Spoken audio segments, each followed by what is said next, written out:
Grade A.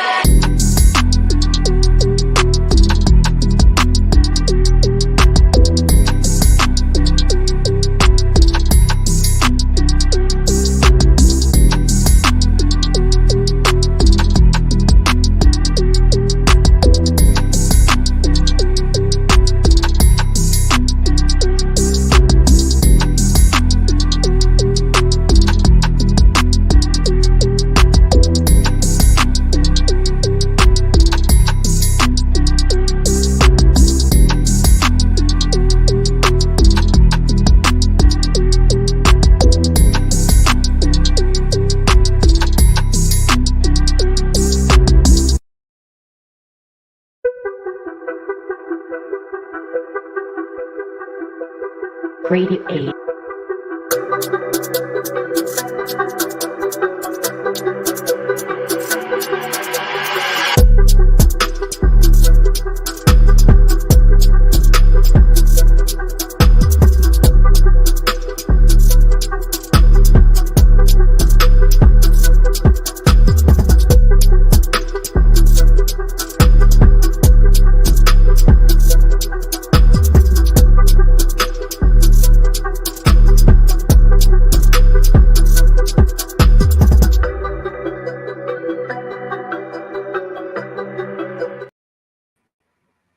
What's good, everybody? Welcome to another episode of the Grade A Show, episode 39. You see the title below. We're going to do an NBA coaches rank from best to worst, worst to best. It depends on how my guy's feeling about it today. What's good, Musa? What's good, Mike? Chilling. What's up with you? What's going on, y'all? Ain't back. nothing, man. Just another day. I know we was out last week, everybody. Just had some things we had to take care of. You know, life just be lifing sometimes. We will be out again next week due to some other vacations we got coming up, but we'll be back August 17th. In the meantime, y'all continue to like the channel, subscribe to the channel, share the channel, and leave a comment down below if you feel the need to do so. Okay, how y'all wanna start this? I feel like we should go from worst because I feel like things That's are gonna. what I was thinking. Let's start off too. with the worst first because I feel like it's gonna get a little interesting. Like we did the football one. Yeah. I do feel like we should start worse, but I feel like I already know where you're gonna go with this, Mike. The worst coach? Yeah, it's obviously And the worst coaches in the league. I don't even like to consider what I know you're gonna go with as him being the worst coach because the man hasn't even been able to coach. Yeah. Well, that's the other thing too. I don't discriminate. Down at the bottom, man, I got all coaches that haven't played a game yet because we don't know. So he's just at the bottom of the barrel. So you got Charles Lee at the bottom? I got him at the bottom tier, but no, I don't have him at the very bottom. I got him at the top of the no games coach tier. Let me put it that way. My boy media trained. That was a good answer. So let me. By the way, Mike, thanks for the mic, man. See a little logo we got here. You know, it's pretty fire. We got if you can, if it fits on yours, just let me know. Sure. That's the official logo. Official setup for me coming soon. You know what I'm saying? We got to get everybody in tune and in sync. But Mike, start us off, man. I guess we could go from last and move our way up, and then since it's just the three of us today, we could talk about it, see how we feel about it. But who do you think is the last coach you would have coach your team, the worst coach in the NBA? Well, I'm going to go with the guy with zero coaching experience at any coaching whatsoever, never mind just a head coach. I'm going to go with J.J. Redick. So you think how do you think JJ is going to do this year? How many games are you giving LA? You think horrible? So here's the deal. It's first off, it's going to depend if Anthony Davis can stay healthy for more than 42 games. If he can, that's going to give him a little bit of a boost, but I'm going to put them probably around that 11 spot. They're going to be just missing the play-in. So I don't know. What do you think that is? Probably 35, 40 games, something like that, maybe. That's where As around a that win 11 seed total? in the West would be. Yeah, For wins, between 35 and 45. That would be my guess. I'm not mad that you I mean, have given that they didn't JJ have no ranked additions, where you have him. I still believe with Braun and AD, they can win at least 45, 48 wins. I agree 100%. And even that, If healthy. even that would get them still at the possible playing because I think the West is just so tough from the middle down. But even the top heavies, it's established just because of the continuity and the namesakes. But I feel like 45 to 48 wins still gets you barely in the playoffs in the West again. I know this is a big what if, but like JJ Redick, AD already tweaked his knee, right? His knee? yeah, but he's fine in I the didn't Olympic hear game. nothing about his knee. I thought that was his Oh, ankle. okay, he's okay. Yeah, I Yeah, don't it was know. I an just saw him hobbling last game, so I was wondering. Yeah, on that law play, Steph threw. But nah, I think he's fine. I know it's a big what if, but what if JJ's able to talk a little bit more sense into D'Lo, give him a little bit more aggression, maybe give some confidence to Austin Reeves and stuff like that. And I believe Rui's still there, correct? He didn't go anywhere Yeah, this offseason. Rui's still there. I think he got his extension this year, if I'm not mistaken. Yeah, that's why I not mad or disagree with where he has JJ Redick at the bottom. What up, Clips? Was good. I'm not mad that he has JJ at the bottom on the tier list for coaching because he hasn't coached at any level. But I still think even with that minor experience, the Lakers could win 45 to 48 games. I think AD is going to help play. I think AD plays the minimum 65. I could see that. Yeah, I do think it's fair. But I do agree with what you say. I just don't think 45 to 48 games is enough in the Western Conference, especially what Sacramento did. And shout out to Phoenix finally getting a point guard in Tyus Jones. I think that was huge for them. I see them in that same slot, like 6-ish, 7-ish. It's going to be pretty tough. To not see them make no moves, though, that's kind of just still alarming to me. I think Sacramento, Lakers, and Phoenix is all around the same boat as far as health-wise. Because that's one of the reasons why Sacramento's in the position they were this last season because of injuries at the end.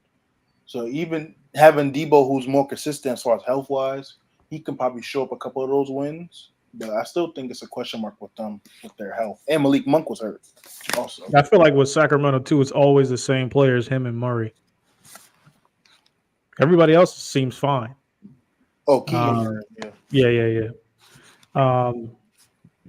So after JJ Redick, who would you guys have in line next? We doing rankings? Yeah. Just talking about the rankings. We started from the bottom up. Oh, so Mike had JJ as the worst. Nah, hell no. So who's the worst coach in your opinion? To me, I get what he's saying by experience wise because he ain't coached nothing ever. But for him to be a basketball minded and to have played the game, I think he got a leg up on a lot of coaches. Like even though like Ime, he great coach. He played in the league, so like him coaching gave the Celtics a leg up. He actually understood. There's a lot of coaches right now that has played in the league. Mm-hmm. Now that when I'm looking at the list, but yeah, who would you have at the bottom now? Yeah, who would you have like the worst coach? What do you think? The worst coach. Hold on, let me go to my because when I did the list, I couldn't see myself ranking 32 people. I ain't gonna lie. So I did a tier list. Like I got my top 5, then I got a tier 2, then I got dead dirt. So if I was to give you a team, would that help with like the coaching? All right. So like me personally, the coach for the Wizards, I just think dead last. Brian Keefe. I got him next to last. I got the only guy I got blown was Redick. Brian Keefe, yeah. He's a new head coach, I believe, too. I don't think he has any experience. Pronounce his last name. Yeah, I'll say him dead last. Or even him. I wouldn't even go as far as what about Darko Hardy? Rajokovic? I was gonna say Hardy, but or him. I'm just throwing out names. I'm not. I got him at the last position of coaches that have actually coached for Darko. Because Question, did I Detroit- like Will Hardy. Will Hardy's a really good coach for you from Utah. JB, Biggerstaff? Dinkerstaff, yeah. Did he just get there or he's been there? He was from Cleveland. He was He's in in Cleveland Detroit all this now. time. I like him as He's a coach. new, though. so he's new. No, He's been No. he's been coaching. coaching in Cleveland for a couple For years. a couple years. Yeah, No, I He's mean been around. coaching. When did he start coaching Detroit? He just He got hasn't the coached job. the game for him yet. he just got Yeah. the Okay, job. He's so been I coaching can- for the last 8 years. I'm gonna exclude him because he's like, if they're new to the position, I have to exclude them. I can't say you're So- correct. So here's the list of coaches that's new. Charles Lee, who's from the Boston organization that's on Charlotte now. You have JJ Redick, Darko in Toronto. Brian Darko was there Keefe- last year. He was? Yeah. Oh yes, he was. He was there last year. So and Brian Keefe in Washington. So those is I'll only go 3 Brian new Keefe coaches. last. I'll go Brian Keefe there last. So Do how you know about this? anything about Brian? Wait, Keefe? no, okay. How about this, fellas? Let's start off Well- with the top tier. All right, let's go top. Yeah, top. I think it's unfair to rate these guys if we haven't seen anything yet. Yeah, that's what I'm saying. Like, okay, like, so wait, who was the coach for the Wizards last season? I don't remember his name. I forgot his name. Does it I'll really look it up. matter? They might never get a job again the way that team was. You know, it's crazy. I spoke to Musa about it. Like looking at Washington's roster wasn't bad. No, not at all. Didn't do shit with it though. So, but okay, let's start off from the beginning. Like, All right, top 5. Wes I- Unseld. That was his name. Wes Unseld Jr. Bum. That was the coach. Yeah. okay, who's your top 5 coaches in the league? Clips. Spo, Eric Spo, Mike Malone, Greg Pop, Tom Tibb, and I'm gonna go Joe Motz just because they won the chip. Joe Motz, Missoula, my bad. So you got Spo number 1. I got that was no order. That was no order. If I had to put them 1 through 5 off of like present, I want to know history. 1 through 5. I got Pop, Spo, Malone, Missoula, Tibb. You're missing a big name in there that I'm surprised you didn't put in there. But okay, His who do you think? Who's your team, bro? Yeah, I was waiting for Steve Kerr. Yes, Like, What? okay. This is what I'm saying to y'all. Because when I was doing I didn't know. Okay, if I'm going over, because when y'all said rank him, I'm thinking strictly off of last season. That's why I didn't put him there. But if we're going totality of career, oh yeah, he's top 5. I have 2 Well, sheets. if you go, I have overall coaching career in totality, but I was going personally off of what I'm thinking, how rosters is going to look for next season, and based off of last season. so what you going off of that criteria? Let me ask you, why would you have Pop at 1? Yeah, for last year. Because I feel like that was his first year with Wemby. Even though they had a bad year, he's still trying to figure out I feel like this year will be his centerpiece year for the young core. Like they're gonna get I can see everything. that. It'll be a great. They're gonna probably make like I ain't gonna hold you. Like when I looked at the Spurs roster, low key, and just I told y'all I got San Antonio making the plan or Like, close to it. yeah, like injuries and everything. Greg's gonna get them into the plan. I would love that. It's just tough for me to commit on that, given how tough the West is. But I wouldn't be mad if that was the case. I'm not mad at Greg Pop being 1, but I feel like we should come to a conclusion. Like, Okay, so are we doing in totality of their coaching career? Or are we going? So strictly- no, because that wouldn't. I'm not doing it that way because that wouldn't be fair. My criteria, how I would rank the coaches on a Based on scale. what On kind a of- scale, I'm more so looking at the schematics of how you put your team in position to win the games. Winning, of course, is I'm gonna take it into account, but more so looking at the schematics of the game. So my top 5, if I was to rank them, I guess from 1 through 5. 1, I will probably lean towards Pop right now still. 2, 2, I will probably look at Spoelstra. 3 is always tough for me. 'Cause I like Nick Nurse. I like Steve Kerr too, but 3 I'll probably lean towards Malone. 4 Missoula. 5 I would love to put Ty Lue there, but I'm gonna go with Taylor Jenkins. Oh, surprise! Oh wow, that was surprising. Just because so schematically, I like what he does with this team. His team always can meet no matter who's on the court. Schematically, and when their team's healthy, they're one of the best teams in the league in the West. But he'll be my 5th. But actually, I'll swap him out for Chris Finch, Coach Finch, in Minnesota. I can't stand that dude, man. He cost them the playoffs last year with some of those decisions. But shout out to Mark. I can't pronounce his last name. OKC. Dagnow. He's right. Dagna. He's right. I'll probably have him mess. My 5th and 4th spots really swaps. Like it can go either way.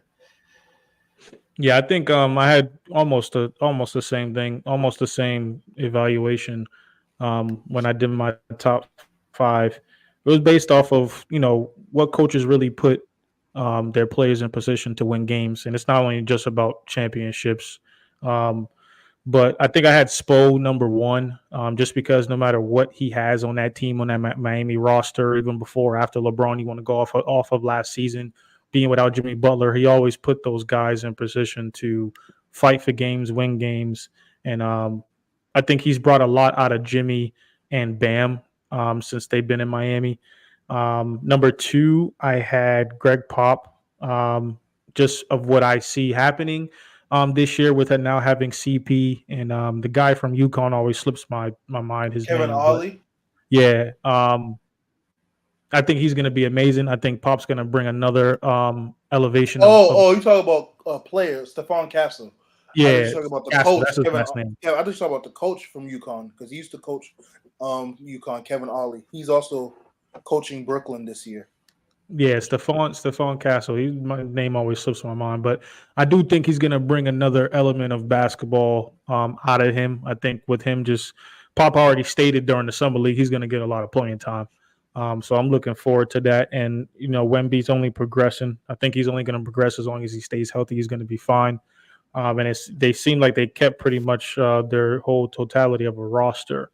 Number 3, I had Tibbs. For me, with him, it was again from history, but basically off of what he was able to do with New York, the energy and the spark that he could bring out of underdog guys. Again, and he always has his guys fighting through. To have that roster that he had over there in New York and to bring all those guys together, I think was pretty amazing what he was able to do to put New York in that 2nd seed. I definitely do think he's going to, not only with Mikal Bridges being there and their chemistry that they have, but I think with him being there too, I was just going to remind me of that Chicago Bulls team that he had a little bit with a bunch of names, and they still going to look pretty good. Number 4, I had Joe Mazzulla. I guess the numbers, the analytics, and the stuff matters, right? The mathematics and stuff matters at the end of the day, and we was able to see that at the end of the day. And as much as we criticize Boston for doing what they're doing and their shot percentages and their 3-point attempts and stuff like that, at the end of the day, it worked. And it wasn't only him; it was the players, but his coaching schemes and abilities, and him actually reverting to the defensive end a lot more in the playoffs, I think kind of opened my eye up a lot more for him. Man, his offensive schemes is what I love the most, especially how he was able to exploit the mismatches. Like having Drew Holiday play the dunker spot a lot was it was great to watch. But shout out to Tyronn Lue. I feel like I should mention him because I think he could easily be in the top 5, given the last year, but the last 2 years with that roster being in and out with your main guys and still being able to win 50+ games is impressive. So, and USA is also whooping Puerto Rico's ass right now. It's bad. It's not that bad. The spread was 34. Yeah, I think I had. Yeah, they're whooping butt right now. And just caught a windmill on the break. I think I had Talu like 6 or 7 on my list, but to finish off my 5, I had Mike Malone, just because of what he has over there in Denver. I mean, enough speaks for itself. He's a championship coach. He's had Denver last year, 1, 2, 3 seed, going back and forth with Minnesota and OKC. The games and the schemes he's able to bring with Jokic on the floor, basically running a point center. And those guys just mesh well. He's in a good situation, but he's coaching that situation pretty well. So, and then I think to run off at 6, 7, 8, I had Ty Lue, the OKC coach, Daigneault, and then I had Nick Nurse right after that. Doc Rivers was pretty low on my list. I want to know where was Doc Rivers on y'all list? 1, 2. I got him 7. I'm a Doc fan. I don't really slander him like a lot of people do, because even though I know he only has 1 championship and chokes a lot in the playoffs, he's still a functionable head coach. Yeah, I had him down, I think, at like 9, 10. I had guys like Budenholzer over him. And low key, I was kind of, I might get some slander from this. Mike but I had Budenholzer over Doc Rivers? Yeah. I just think compared for me, I think he's going to be able to do a lot more with Phoenix than with what's my guy over there that was there, Frank Vogel. I think anyone could have he's gonna done do a more lot with Phoenix more. than him. I mean, Yeah. I hope so. Given Bradley Beal being healthy and Tyus Jones being signed, and you having a better roster. I just think that he's a better defensive minded coach than Doc. It might be a stretch. But that's why I was surprised that, because I feel like they're in the same realm. Like, they're both good at one thing specifically, and they don't really make much adjustments after that. The reason why, other than he had his personal reasons, but one of the reasons why he's out of Milwaukee, because he didn't make adjustments on offense, and the defense was the defense, but he didn't make adjustments on defense either. Actually, against Miami, we seen what happened to Drew that series. So that's why I was like, I don't know, but I'm not mad because you can put it either way. I just feel like they're in the same realm of coaching. And then I'll probably get slandered for this, but this is just my personal opinion. I like Willie Green a lot. Yep, same here. I like Willie Green. He ain't better than Doc yet, but I do like Willie Green. Yeah. I'm not gonna say better. Doc. Better's not the right word. I wouldn't rank him higher than Doc just yet. But Yeah, Green. I had him right after Doc. And then what are y'all thoughts on Jason Kidd? It's gonna take me a while to count. Hold on. I like Jason Kidd. Is he a top 10 coach in the league? He showed a lot. I wouldn't put him top 10. Well, I got to think, because I actually don't have a set 10. I got him at 17. Let me Is see. Jason Kidd top 10? Let's see. No. I'm going to run off names. Greg Popovich. You got Mazzulla. You have Nick Nurse. Doc Rivers. Michael Malone. He's better than Doc. Who's better than Doc? I don't know. Jason Kidd's a better coach. Jason than Doc. coach is better than Doc Rivers? Oh, okay. So that's You one think Jake person. Kidd is better than Doc Rivers? Hold on. That's one person. Let me run off some more names. Eric Spoelstra. We got to talk about that. We'll get there. I'm just gonna run off some names, and you guys tell me if he's better. So let me start over again. Pop, Kerr, Mazzulla. We have Mike Malone, Spoelstra. Steve Kerr, Tyronn Lue, Chris Finch, I don't Thibodeau. think Chris Finch is better than Jason Kidd. Oh, we know how you feel about that, but yeah, Mike that's Brown? another one. I was about to say that. Mike Brown, Nick Nurse. We have Mark. How you pronounce his last name? Daigneault.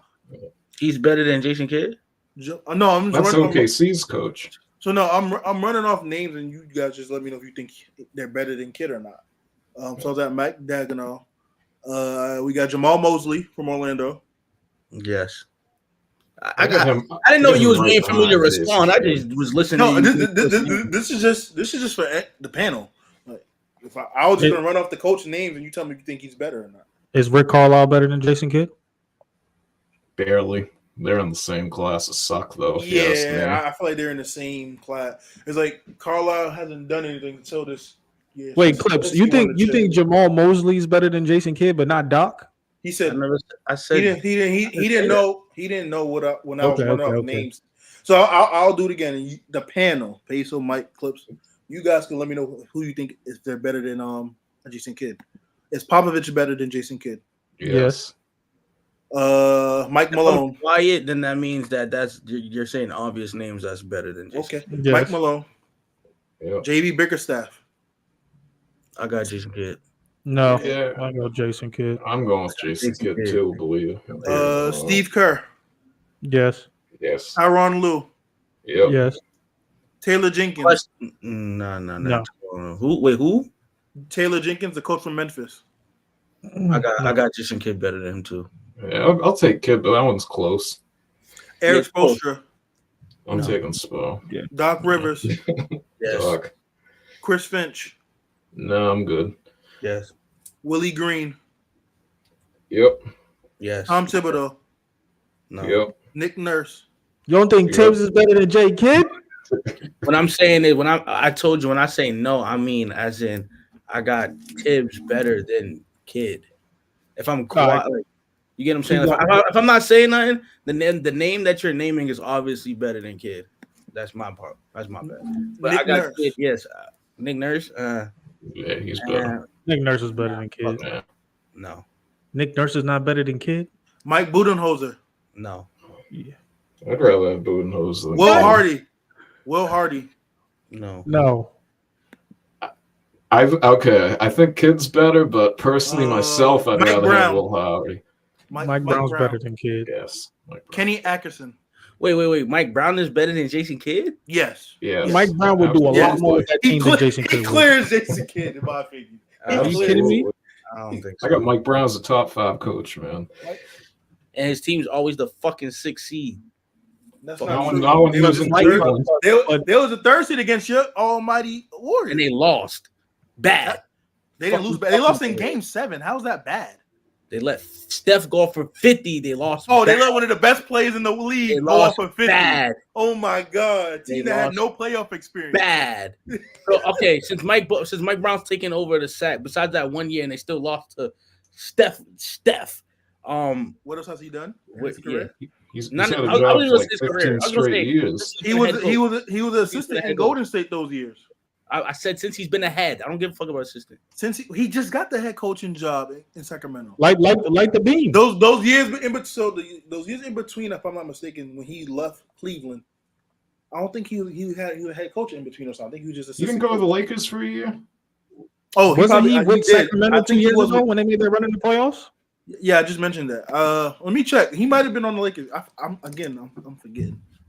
I'm going off the top. Why you check that? There was 2 names that you named. Yeah, so I'm you pretty said sure he Mike was for at least 2 or Budenholzer. 3 years. There was Mike Budenholzer and a name right before that. Clips. Nick Nurse. You don't think Jason Kidd's better than Nick Nurse? Nick Nurse is the buddy that won the ring with Toronto. Kawhi, where he just happened to come across a lucky star. Yeah, fuck no. It was all So what defensive about schemes. what that about what they helped was? him. They were still good as a team even when Kawhi left though.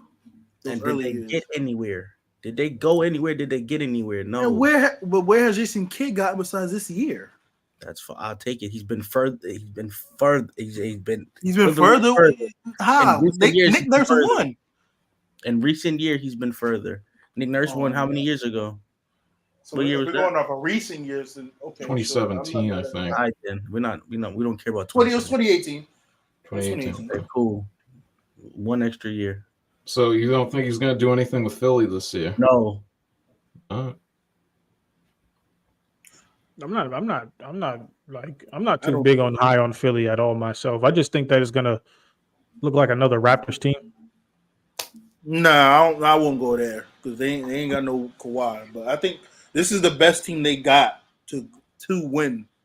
I'm on the same realm with Philly as I was with Boston and the Clippers. I'm not bigging up them until they're not playing in June. Well, in this case, in the conference finals at least. But So But what is it? Where do y'all have what is- Dallas ranked next year? I have the middle of the pack, the same position they was in this year.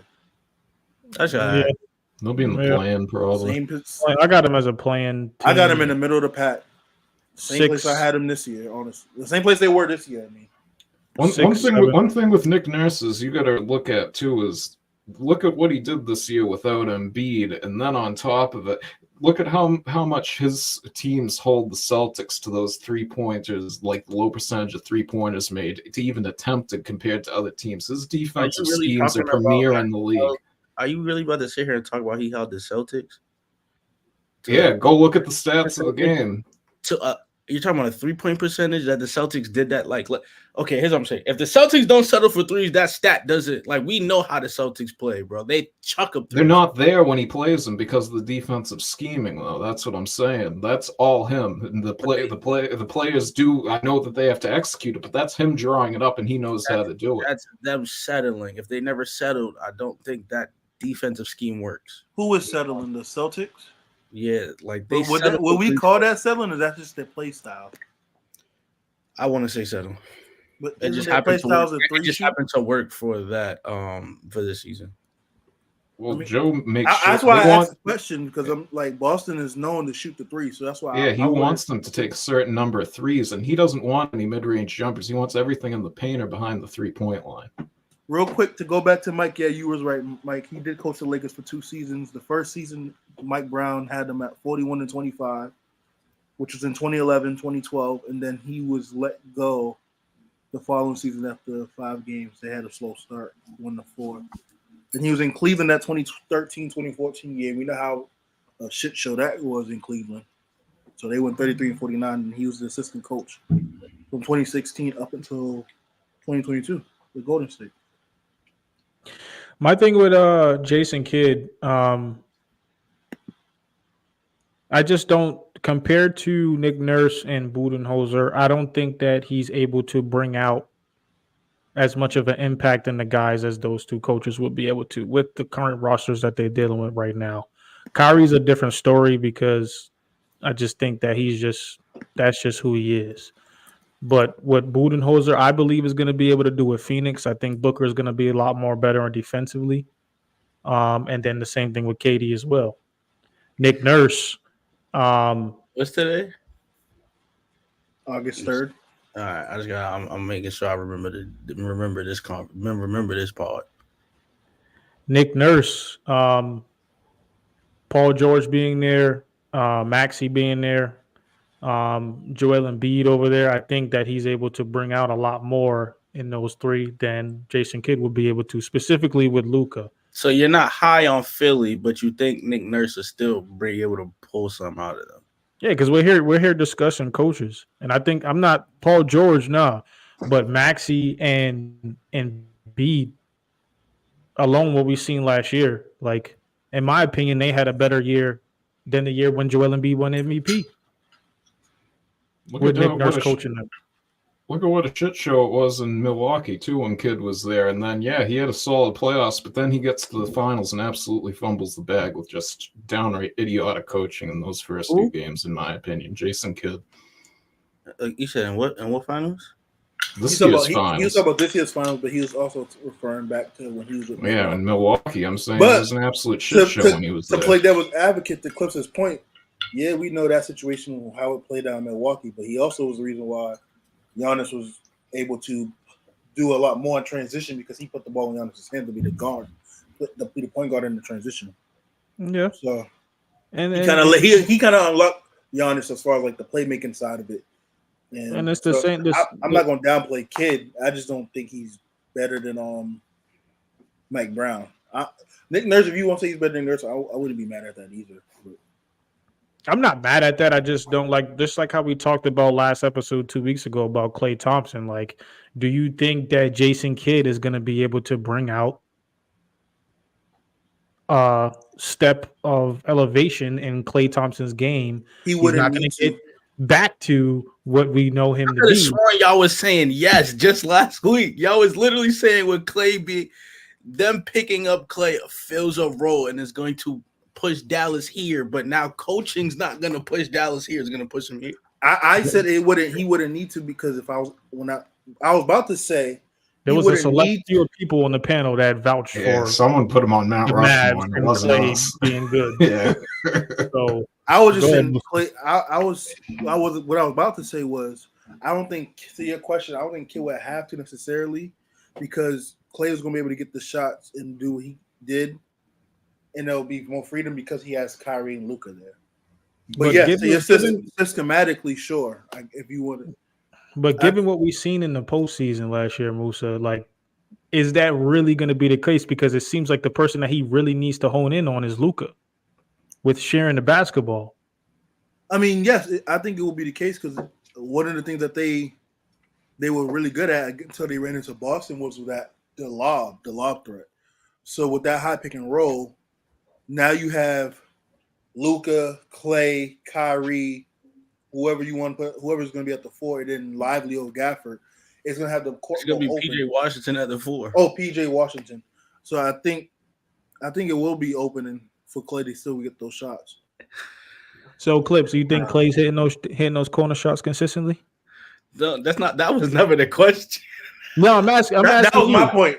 That wasn't his point of view. I'm asking. Do I think so?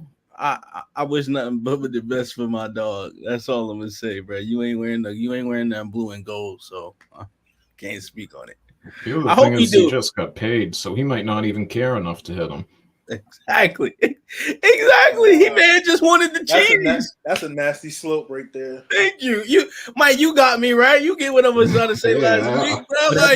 But the thing I'm trying to understand and figure out is like who's that gonna come and fall back on? Is it gonna I be think that'd fall on Klay, personally. So they're not gonna blame.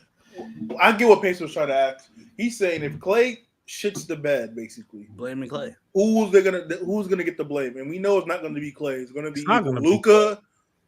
They might even go to Kyrie before they even That's touch it. true. You don't know that. You don't know if they're gonna blame. You can't predict the future. They blame Klay when he was over. Yo, listen, I'm telling you. If It's hypothetical, right? Let's just It's the same way why Darvin Ham got fired. Let's Why say Frank that Vogel was got a fired. different situation. but The go ahead, Lakers were dog let Clips shit. finish. Come on. Hypothetical, right? Let's say they make it Western Conference and Klay, like, yes, I get what you're saying. If Klay don't hit those shots, the overall media is going to be like, well, Luka needs to change his game. I get what you're trying to say, but realistic, I don't think that's now that you've added a former, we're going to say top 3 shooter of all time, we'll say top 4 because I don't get in particular. You've added a top 4 shooter, a former great two-way, and we know Klay's resume.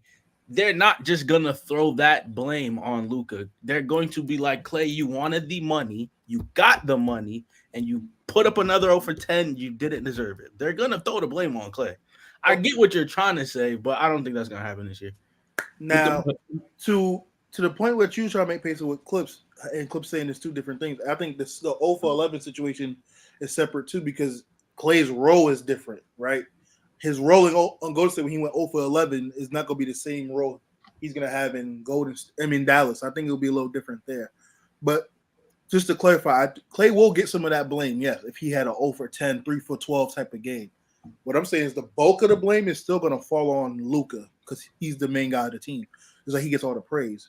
And then I'm saying it might even go back to Kyrie after Luka, depending on how the situation unravels. Because if it's like just play flat out, the team players ain't doing anything right, then yeah, they're gonna look at Jason Kidd. But I think if they're executing and they're not just making shots that wet in the bed, then I think they're gonna look at Luka and Kyrie before they give most of the blame to Klay. I mean, isn't that every team though? You're gonna pick up that was my point. But when you have a third, like my thing is, when you have a third piece that is kinda as prolific as Klay, you're going to put the blame on Klay at some point. There was games when in Miami's Big 3 when LeBron and D Wade was showing up, but they still needed Chris Bosh, and then Chris Bosh ain't show up.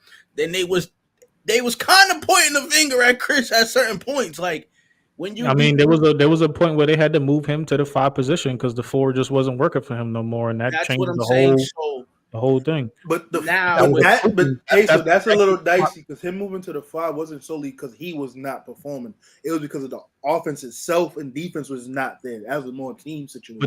But that brings me back to like my kind of like, is it really going to be on the player or is it really going to be Jason Kidd? The scheme got changed because Spo changed that by putting Chris Bosh at the 5. Now, like, what is Clay's actual role going to be on Dallas? he's gonna be the second. He's gonna be probably the number one. He's gonna be guarding the number 1 player. Because you're not putting Kyrie and Luka on the number 1 player, so he's gonna have to play the number 1 man. They probably put PJ Washington. Or they on put number PJ 1. Washington on number 1 man, and he'll play the second. He'll play the second matchup. Well, And it's interesting too. It's going to be a 2-way spot up. It's gonna be interesting to see because I want to know what that line is going to be because they did bring in Najee Marshall, who's a good defender. They brought in I'm going blank on the name, Quentin Grimes, who's a good 3-and-D. Now, my thing is this: I'm trying to figure out what would be when their Luka's rotation. not on the court, and it's Kyrie, Clay, and whatever else the lineup is, and he's not hitting, I promise you that blame is gonna go to Clay. Well, yeah, because to my point I made earlier, the situation is going to be different. He's going to be asked to do more when Lucas sits out. That's why that's to your point too. That's why I'm kind of interested to see what the rotations are going to be like because of that. I'm excited to see. I can't wait. The fall can't come any sooner, man. Another thing is people might just view it as a bad contract because he's not getting any younger and he just might not perform it. Just might be that plain and simple. Just like look at how KG and Pierce were back in when they went to Brooklyn. I know it was a trade, so it's not really a bad contract, but they just could be a shell. He could be a shell of himself, and it's just he just got overpaid. That simple. Yeah, I just don't. I don't know. We'll see. I just don't think it's fair for Jason Kidd to get off the hook. But I do understand what you mean by Clips because at the end of the day, they paid him to do a job. You could come up with the schemes, you could come up with the things in motion to put things in place, but if you don't execute, it's exactly. GG. And what they need Clay to do is not go 0 for 10. Give me 5 for 10, 5 for 11. Give me 2 for 3, 2 for 5, 3 for 7. But you can't go 0 for, and that's what I'm saying. Especially when you're the top 4-5 shooter to ever play the game. Exactly. And you have Game somebody like like that Luka who can distribute the ball. We watched Luka last season and throw a behind the back pass, or 2 seasons ago, to Dwight Powell. Like, he can get you the ball. You have to execute and finish the play. So, And that's the thing. That's the thing. I'm kind of like, I'm hoping that Jason Kidd is able to unlock. I'm hoping that Luka himself is able to have some self-evaluation going into next season and actually utilize his guys a little bit more, especially in key situations and moments like that. Because there was a lot of times where those guys weren't hitting shots and he was just emotionally out of the game and doing whatever he wanted to do, which hindered them a lot more. And Jason Kidd didn't have no answer for it. But that all comes with growth in the league, being there. it's hard to play with a foreign guard, bro. Say it again. It's hard to play with a foreign guard. Hey, I'm back, y'all. Who we talking about? It's hard to like. I get what you're saying. You have to tell Luka get the ball out your hand, but it's hard when this kid has kind of played the game like that his whole career. When you like, we if he was to let's say hypothetically he developed the off-ball game where he could get off the ball, like, yes, that would be ideal, but it's hard to tell your star player how he's been playing. He's not freakishly athletic. It's not like you have to tune him athletically. You have to literally reinvent how he plays the game. It's kind of hard. And he's not fast. He's slow. they Could always get him basically in shape. have to build that team around. They tried. You seen it. He lost weight and he put it back on. Yeah, well, that's on That is a him. He fact, could have kept it up. which was kind of like weird. I don't know if y'all You noticed didn't that. notice that? He during the lost weight. postseason. At the beginning of the season, he was fit, skinny. By the end of the season, he was fat again. I think that probably was due to injuries and him And not that being too. able to. You're not being able to rehab it properly. Probably gave him rest days. I don't know. Is he But playing- I think is he playing for his country? They didn't qualify. They got They eliminated. didn't All qualify. right, good. Because He But, did play, but they got eliminated. all right, good. So But, he should be at home I resting. think- He should never been playing. Wasn't he injured in the finals? Should never been playing Yeah. after that.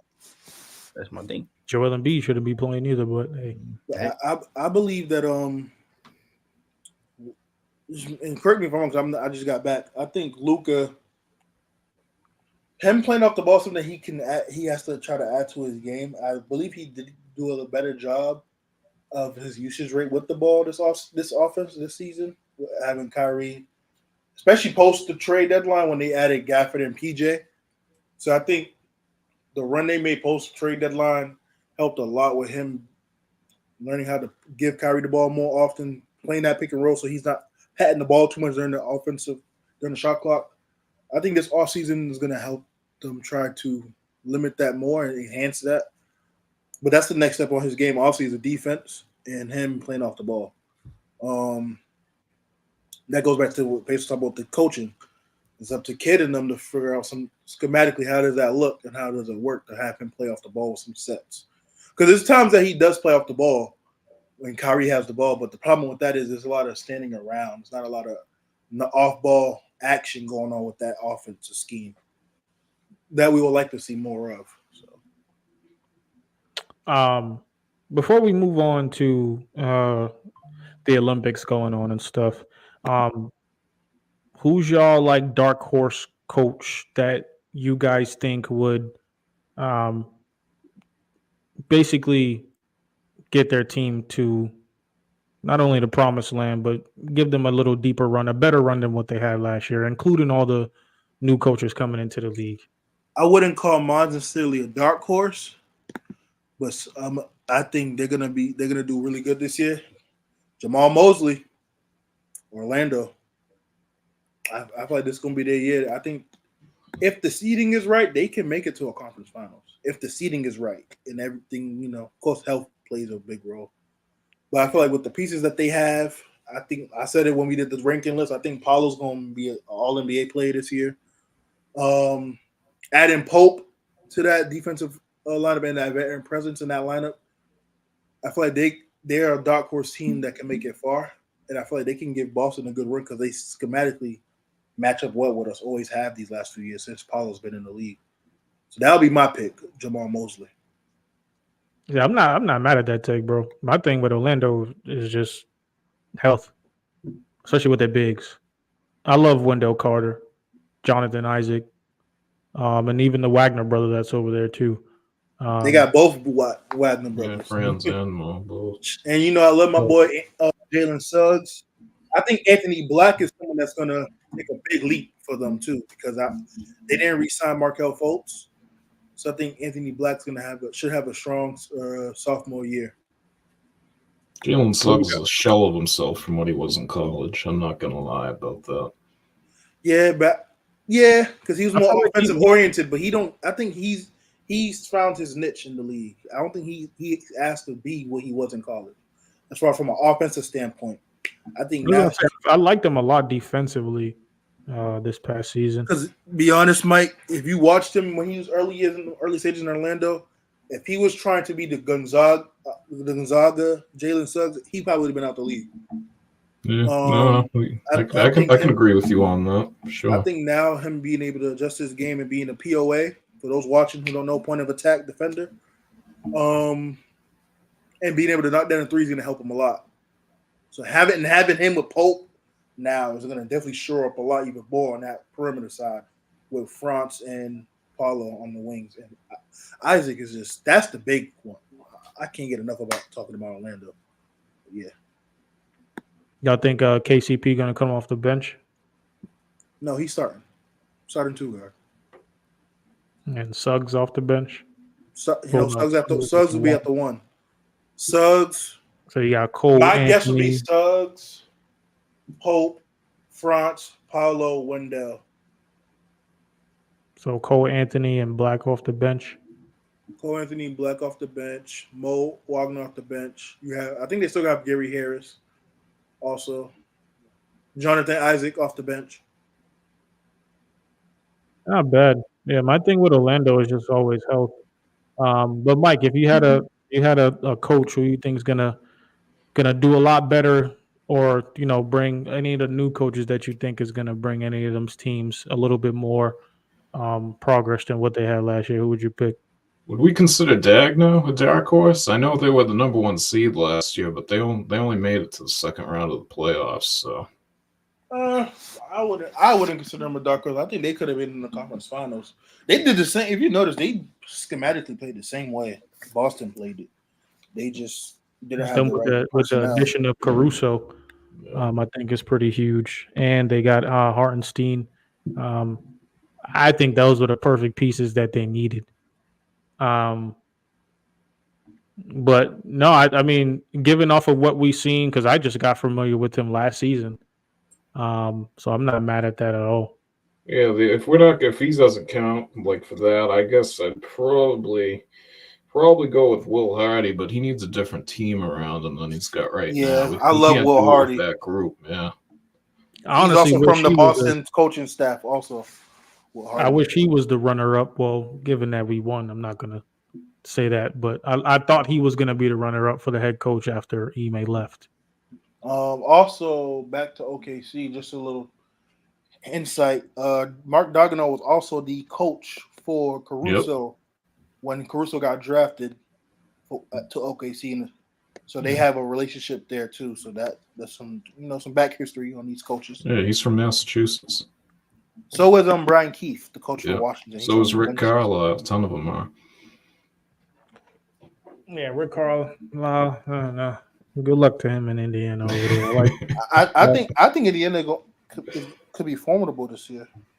They came until the last minute of the game. With Mathurin coming back, I can't mention that during the playoffs. Like Mathurin did not play. He's one of their best scorers. Rick Carlisle was acting like Joe Biden, a little clueless in the playoffs last year. Some of the pivotal moments. Nembhard's been playing good for Canada too. I think he steps up. I think he does a big. He was already stepping up at the end of the playoffs last year, though. Yeah, I think he's going to play really well. He could be their sixth man. He could be sixth man of the year next year, I believe. Let's move on to the Olympics, fellas. USA just whooped the crap out of Puerto Rico, I believe. Yeah, that game ended about 5-10 minutes ago. And I believe they just officially Puerto Rico's still covered, though. Nah, Puerto Rico's out now. They have won the game. They got eliminated. Yeah, they covered the spread, though, I'm saying. 34, yeah. Yeah. USA officially made it to the quarterfinals.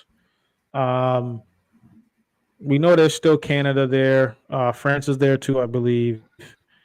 They had a bad loss yesterday. My question, I don't know about that. Is there competition in the world like worth this team's run this year? Because I know at the beginning during the exhibition games, a lot of people had a lot of questions given how they were looking. Yeah, for sure. Yes, there's plenty of competition. I think competition is as good as it's ever been, to be honest, when you look at how spread out it is in the world. South Sudan's a good team. Puerto Rico, I wish had some size, but they're okay. But France is legit. Spain's obviously having a down year, but I think in due time they should be back. And then also you got Canada. Canada is one of the, if not second best, could easily be the third. And I love Serbia, Jokic's team. I just wish they weren't like, other than Jokic and Bogey, they kind of like pedestrian. But it's weird because if they're making shots, they could easily be one of the top 3 teams in the country, in the world. So it's like, I feel like there's competition for us to be had in a big stakes game. I'm not gonna lie, it's been pretty interesting to me watching all these games, just to see what these other countries bring as far as competitiveness to these games. I know Musa mentioned South Sudan. Even the other game they played a couple of days ago, even though USA smoked them out, South Sudan was still, keeping up with them until about the third quarter and stuff like that. A lot of these teams look pretty good. I think Puerto Rico was probably the first game that I watched where I'm like, damn, like they really don't have no chance. Like they just look too small out there. The Serbia game was pretty interesting to me. It was a lot of talking back and forth with a lot of the players. They was trying to go up and up with them, be aggressive with them. People were getting slapped around, tossed around. I'm like, yo, I haven't seen, like, if we could get the officials from FIBA into the US, that'll be kind of dope. They let a lot of things slide by. A lot of slaps was going. LeBron James, I think there was a play where it was against Serbia where him and Embiid was in the game, and LeBron James had mush one of the Serbian players down to the floor. But that wasn't a foul, but Joel Embiid got a tech because he accidentally, I don't know if it was accidentally, but it looked like he slapped somebody in the face and he fell to the ground. But showing the replay, it didn't even look that bad. But I was just like, damn, y'all let that go, but then call that. It was just kind of crazy to me. But it was pretty interesting. I do think that it probably took a little bit for these teams, well, not for these teams, for USA specifically, to gel together a little bit better than what was shown during the exhibition games. But specific players like Booker, Anthony Edwards, we know what LeBron James is out there doing. He's trying to get his last goal. So all that tough guy thing that he's doing and all that stuff, I get it.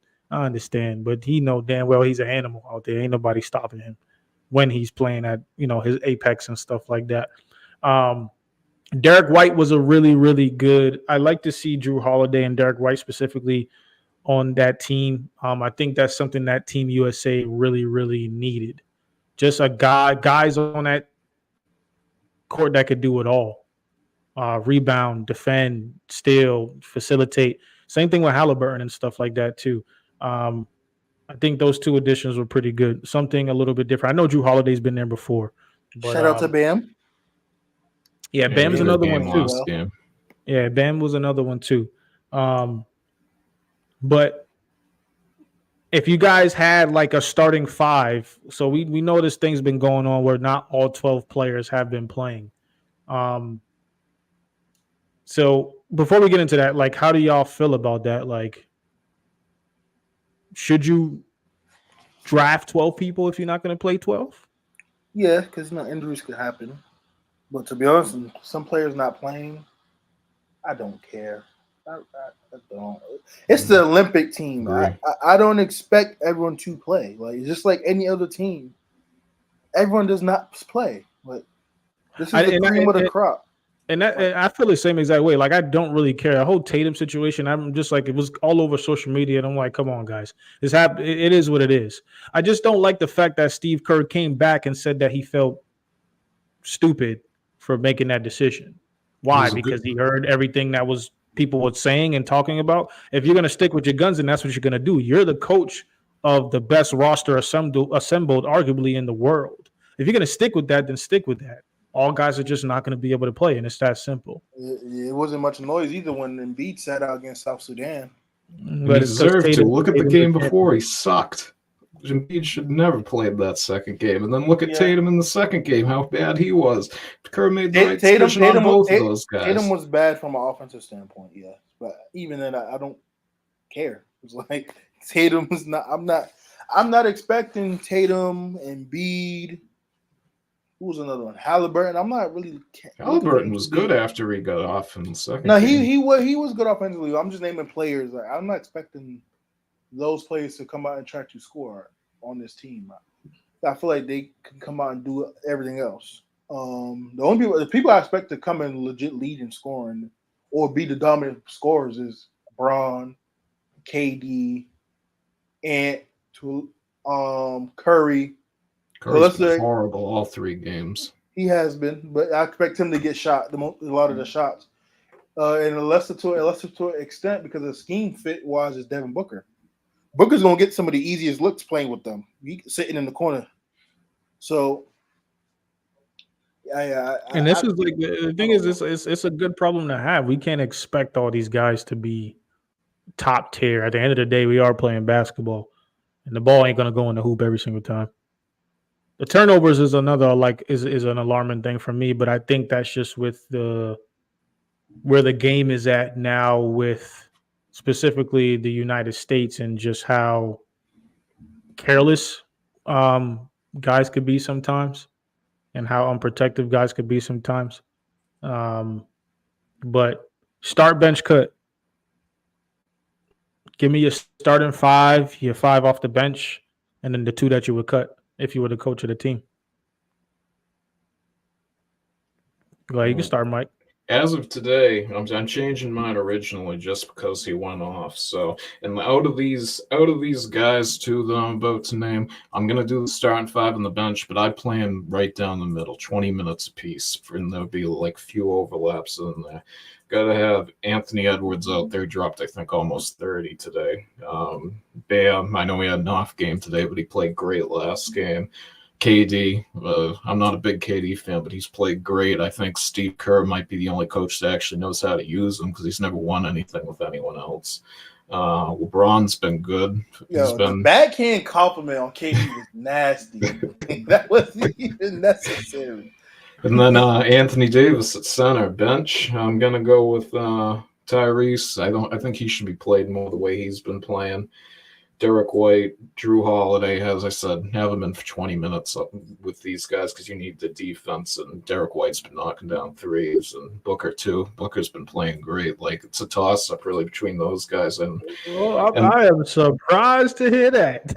Yeah, the rest of the cut, Steph Curry's like the only guy's like a definite cut because even Tatum bounced back a little bit today. But before, and the same thing with Embiid. But before today, the 3 guys I would have cut were Curry, Tatum, and Embiid. And I thought Embiid would be a guy who would dominate in national basketball. I'm really surprised that he's not shown up like this. Yeah, I'm not too fond of Joel Embiid on this team. For size, I get why America did it. I mean, United States did it. Having Bam and AD, I get for injury purposes to have another backup. I just think that he just takes up a lot of space. And I don't know. I feel like sometimes when you see him, I'm kind of getting them same Philly emotion vibes where it doesn't seem like he's out there really having fun just playing his game. You know, it's not. I'm not saying you can't take it serious, but I don't know. I just feel like he's letting his emotions get to him a little bit out there. He's not getting the calls that he wants. Defensively, he's getting into a lot of foul trouble pretty early and stuff like that.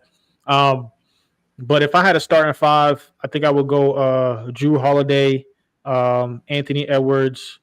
I will go LeBron, KD, and then I will start Anthony Davis. Coming off the bench, probably have Drew Holiday, Devin Booker, Tyrese, Bam, and I'll probably go Tatum. But I will end up cutting Stephen Curry and Joel Embiid, just giving off of what they've been showing. Nothing personal, but I agree with the same thing. I thought Joel Embiid would have dominated. I think he's under a lot of pressure too because he's not. Even though I'm sure he's an American citizen now. I don't know his citizenship status, but he's not an American. He got a lot of. I don't even know if he can go back to his country after not being saying he's not going to play for that team and playing for the United States. So I just think he has added pressure on top of it that he feels like he has to deliver and that he's not living up to it. I think it's getting to him. Well, he never wanted to play here. He never wanted to play. He wanted to play for his country, but they didn't have nothing over there. No, that's not true. Actually, he had 3 choices to play. It was a certain he had to make a date by a certain time frame. I forgot what it was because I remember following it when I first heard the news. It was between his maiden country, France and him. I think France and U.S. and he decided to go with U.S. So he could have played. Wasn't his first option his country? I think it's Cameroon. I think it was Cameroon. Yeah, but didn't he say that there was no talent there, or they didn't even have a court yet, or something like that? So Sudan just got a court, so that might be true. Possibly, but he could have. He still could have played for that national team. But yeah, I don't think that's something that's on his mind right now. I just think he's just not playing well in this type of style of play and the FIBA rules. But as far as starting 5 goes, I'll probably do Steph, D. White or Drew, doesn't matter who. Braun, KD, Bam or Anthony Davis, either or. Don't matter to me. The bench, I'll keep Ant, Tatum, and for the sake of argument, I'll put AD in the starting 5. So I'll have Bam, Ant, and JT off my bench again because I think those three off the bench in the exhibitions, I feel like they play a lot really well with each other. So those would be my main cogs off the bench with Tyrese or Derek White, depending on who it is. And I guess I'll probably cut Embiid, but I'll probably I wouldn't cut anyone because injuries do happen. I think having 12 is straight. I can't play most of them 20 minutes because it's only a 40-minute game. So like my key contributors will probably play closer to 20 minutes. But if you had somebody Yeah. to cut, who would you cut? Who would I cut? I guess it'll be Embiid, but I forgot Booker would be my starting lineup still. Never mind, not Drew. I'll put Curry on the bench actually. I'll put Curry on the bench specifically because I like the pace that the bench plays at with Ant, Bam, JT, and those guys. And I think with that pace, Curry will get it a lot more easier. He's getting easier shots with the starting lineup now, but I think with that pace, it fits right into his game with the catch and shoots and everything. Because to be honest, based on situations like this with the Olympics, it don't matter who the hell starts or comes off the bench, in my opinion at least. But I'll probably cut Embiid. See, I think Curry is a clear-cut guy to cut, though, because it doesn't even look like he's taking it seriously with half the shots that he's doing. He's trying to hit these borderline logo threes, and that's not how you win international basketball games. I thought, and if Embiid didn't have the bounce back today, You will cut Curry? We wasn't talking. Listen, it's only been 2 games. When they 3 games. He was the only one who didn't bounce back today.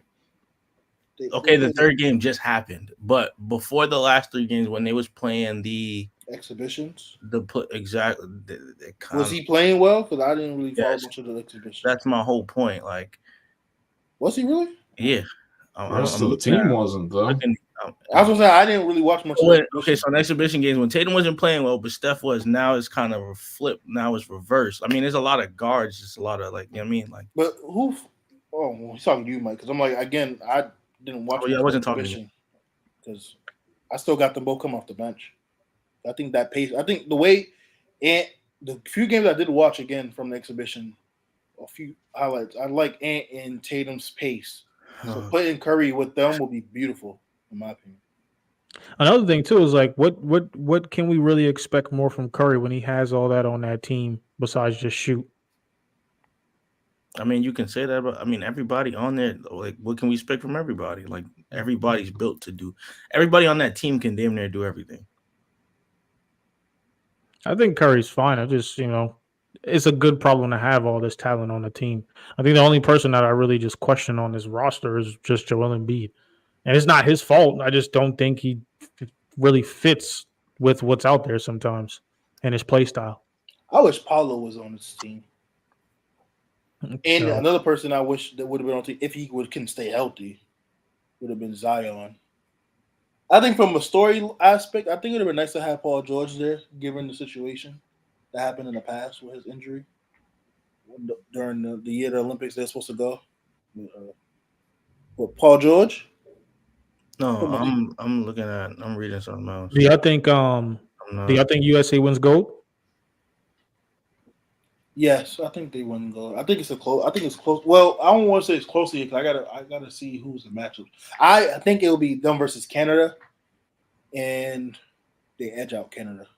Canada doesn't really have the height, from what I've noticed too.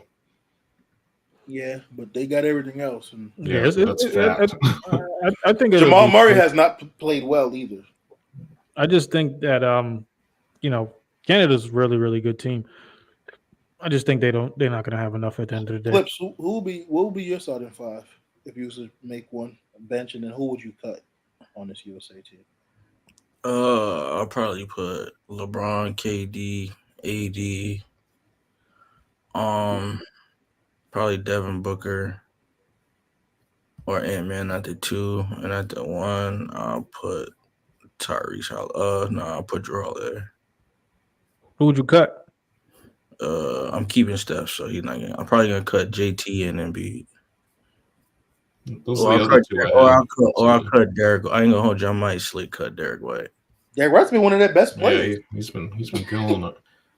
I don't give a fuck. The fuck I'm not mad at it. You said who I'm cutting. I just told you I'm cutting Derek White. And we just said he's been playing well. We not arguing with you about who you cut. If We you just cut saying him, he's it playing doesn't. well. Can I finish? If you cut him, you still have Drew, another guard that can defend. You still he's only there for defensive purpose. You don't really lose much if you cut him. Or Yeah, if he you wasn't even supposed to be there. I feel you. I'm not mad at it. I was just saying he's playing well. Ain't no one arguing who you cutting. He's there to play. He's there to do everything what he's just been doing: defend, shoot, play, make, rebound. Forget it. I'm gonna just shut up. I'm not mad at it. We'll be back, y'all. April 17th will be our next episode. Continue to like the channel, subscribe. We thank y'all for being here. Peace.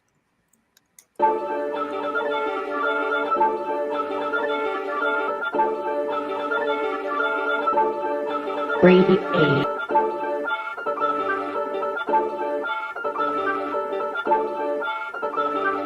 Hey, run that thing up.